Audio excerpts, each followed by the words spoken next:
NDA அலைன்ஸ்க்கு வந்து தாவேக்கா வரணும்னு சொல்லி அவங்க மாவட்ட செயலாளர் பெரும்பான்மையானவர் இன்னைக்கு வந்து கருத்து சொல்லியிருக்காங்க. அவங்க வீடியோ காலில் பேசுகிறப்போ கருத்து சொல்லியிருக்காங்களாம். என்டிஏக்கு தாவேக்கா போச்சுன்னா இந்தியா கூட்டணியோட வெற்றி வாய்ப்பு எப்படி இருக்கும்? நீங்கள் சகோதரர் விஜயை பொறுத்த வரைக்கும் அவர் அரசியலில் அடியெடுத்து வைத்த உடன் அவர் பொதுவாக சொன்னார். அவர் ரெண்டு பாஜகவையும் எதிர்க்கிறேன்னு சொன்னார், மாநில அரசு திமுக அரசையும் அவர் எதிர்க்கிறேன்னு சொன்னார். அது ரெண்டுமே அவர் எதிர்க்கிறாரு. அதுக்காண்டி தான் அரசியலுக்கு வந்தேன்னு சொல்றாரு. இப்போ திடீர்னு பார்த்தீங்கன்னா அவங்களுடைய கட்சி கூட்டத்தை கூட்டி மாவட்ட செயலாளருக்கு வந்து இத்தனை பேர் அது விரும்புறாங்கன்னு சொல்றது, இது வந்து தலைமையோடைய ஒப்புதல் இல்லாமல் மாவட்ட செயலர் இன்னைக்கு தலையாடாம வாழாடாதுன்னு சொல்லுவாங்க. அது மாதிரி இது மாவட்ட செயலர் சொல்றாங்க செய்யறாங்க. அப்போ அதில் முடிவை மாற்ற போறாரா செய்யறாங்கிறது காலப்போக்கில் தான் தெரியும். அவருடைய என்ன முடிவு எடுத்தாரோ அதில் வந்து என்னைக்கு ஒரு முடிவு எடுத்தாரோ அதில் கடைசி வரைக்கும் இருக்கணும். அப்போதான் நம்பகத்தன்மை இருக்கும்.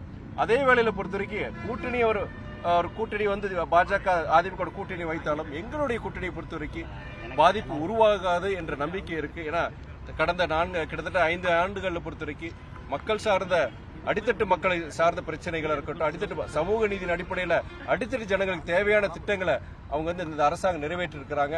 அதே நேரம் தமிழ்நாட்டில் வந்து தொழில் வளர்ச்சியை கொண்டு வருவதற்கு உண்டான புரிந்துணர்வு ஒப்பந்தங்கள் அது கிட்டத்தட்ட அதன் மூலியமா பல லட்சம் கோடிகள் முதலீடு, லட்சக்கணக்கான கிட்டத்தட்ட 30 லட்சத்துக்கும் மேற்பட்ட வேலை வாய்ப்புகள் உருவாக்கி இருக்கிறாங்க. இது போன்ற ஒரு பக்கம் தொழில் வளர்ச்சி, ஒரு பக்கம் சமூக நீதியை நிலைநாட்டிட அடித்தட்டு மக்களுக்கு உண்டான திட்டங்களை நிறைவேற்றி இருக்கிறாங்க.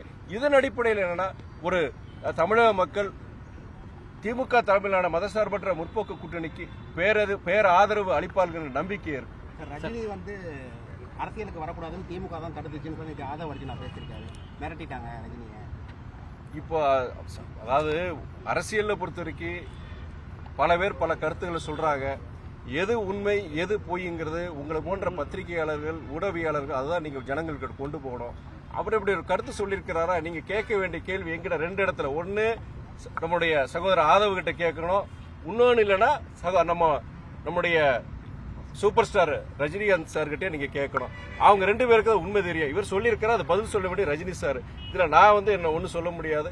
எதுவாக இருந்தாலும் இந்த வரும் தேர்தலில் திமுக தலைமையிலான மதசார்பற்ற முற்போக்கு கூட்டணி மிகப்பெரிய வெற்றி அடையுங்கிற நம்பிக்கையோடு இருக்கலாம். தவிர்க்க முடியாத தம்ப்நெயில்ஸ், கலக்கலான கண்டென்ட்ஸ், சினிமாவும் சீரியஸ் பிரச்சனைகளும், பல வருடங்கள் இடைவெளிக்கு பிறகு இந்த படத்துல ஒரு கலகலப்பும் கைகலப்பும். Me too, love you. Thank you so much. அவர்களை மாஸ் ஏத்துறது இல்ல, போயிட்டே தான் இருக்காரே தவிர பிரேக்கே இல்லாமல் பிரேக்கிங் நியூஸ் சொல்லும் தந்தி டிவி ஆப். இன்ஸ்டா தலைமுறை வரை இறங்கி அடிக்கும் தந்தி டிவியின் டிஜிட்டல் எக்ஸ்க்ளூசிவ். அது தண்ணிக்குள்ள போகும்போது ஹேங் ஆயிடுச்சு. உங்களுக்கு விஜய் சார் எந்த அளவுக்கு ரொம்ப பிடிக்கும்? Of course, Malayalis are huge Vijay sir fans. 2 பேருமே ரொம்ப பிடிக்கும் எனக்கு. தந்தி டிவி ஆப்பை இலவசமா டவுன்லோட் செய்யுங்க. ஃபாலோ பண்ணுங்க, சப்ஸ்கிரைப் பண்ணுங்க, என்ஜாய் பண்ணுங்க.